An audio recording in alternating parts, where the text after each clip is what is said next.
একজন বৃদ্ধা মহিলা মাখন তৈরি করতেন। মাখন তৈরির পর সে একটি দোকানে তা বিক্রি করতেন। দোকানদার কখনো তা মেপে দেখেনি। সে বৃদ্ধাকে খুব বিশ্বাস করতেন, কিন্তু একদিন তার মনে হল মেপে দেখা উচিত। তিনি মেপে দেখলেন ৯০০ গ্রাম মাখন। দোকানদার এটা দেখে রেগে গেলেন। তিনি বৃদ্ধাকে ডেকে বললেন, আপনার লজ্জিত হওয়া উচিত। বৃদ্ধা তখন বললেন, কিছু কি ভুল হয়েছে?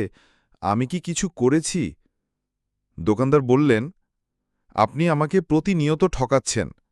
১ কেজি মাখন বলে ৯০০ গ্রাম দিচ্ছেন। বৃদ্ধা তখন বলল, আমি অত্যন্ত দরিদ্র মানুষ। আমার কাছে আপনার মতো আধুনিক মাপন যন্ত্র নেই। আমি আপনার দোকান থেকে কিছুদিন পূর্বে ১ কেজি চিনি কিনেছিলাম। সেটা দিয়েই মাখন পরিমাপ করে দিচ্ছি প্রতিদিন।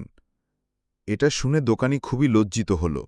তিনি বুঝতে পারলেন আসল ভুলটা তিনিই করেছেন। এই গল্পে একটা শিক্ষা আছে। কাউকে দোষী সাব্যস্ত করার আগে একটু ভাবুন, দোষটা হয়তো আপনার নিজেরই। এতক্ষণ সাথে ছিলাম আমি, সিফাত হোসেন।